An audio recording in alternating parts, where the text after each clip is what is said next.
It's so good to see you, Bruce. How you doing? I am great. I am Good. great. I have received quite a few questions from our audience, and I want to actually get started pretty quickly. But just to give a quick introduction for those of you who aren't familiar with Bruce, Bruce and I met several years ago at a Matrix event, and we started working together in marketing and doing things for his business. And he had already come along, having met Bob Proctor, and he actually was very close with Bob as a mentor of Bob's. And the changes that have happened in Bruce's life since I even met him at the Matrix have been insane, really, really amazing. And I just love bringing him up for you guys every now and then because he just has such great wisdom and good tips and advice. So, welcome. Thank you. Thank you. So, for those of you who aren't familiar with Bruce, I'm going to let you tell your story, kind of, how you managed to find this way of thinking, so to speak. All right. Hello, everybody. So I met Bob back in, I believe it was 2011.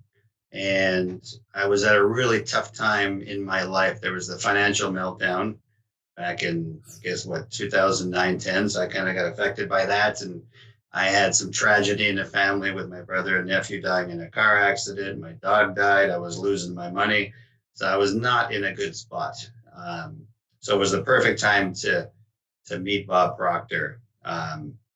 So I started reading some of his books, and I was very lucky in the fact that I live out in Toronto here close to him, which you know, Diane. So I was able to meet him for breakfast one day. He invited me for breakfast, and there's a story behind that. But I just kind of listened to him talk, and I never heard, excuse me, anybody talk like Bob before in his teaching about. Remember him saying, "It is what it is." You either accept it or you don't, and kind of let it go, harvest the good and forgive the rest, and find a good in it is what he was saying. Which at the time I didn't know what was very good about it, but I listened to him and just the information he gave me, I kind of decided that day that I had to decide either this guy's crazy or he knows what he's talking about, and I knew he knew what he was talking about. So I just kind of took it all in, and I think it was the perfect time in my life. Not that I would ever want to go back to that time, but I just thought, what do I have to lose? So he taught me to run my life with my thoughts. I've never heard anybody teach that before in all my years of schooling or anywhere. So I thought, well, okay, so I just have to think my way through this life. So if I want to change my results, I have to change my thinking. So I did exactly what he told me to do. And that's why I'm basically not the same guy that I was back in 2011. It was a process and it still is today, but it's basically controlling your life from your inner thoughts and ignoring outside conditions, which is not easy.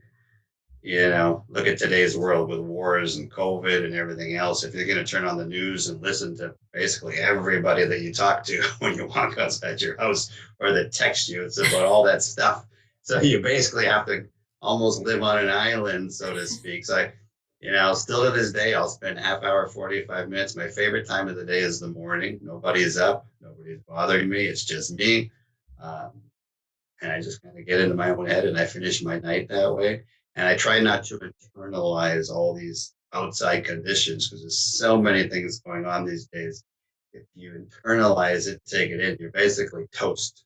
So you have to, it's all about, to me, your whole life is about self control of everything, Yep, mainly your absolutely. thoughts, right? Right, absolutely.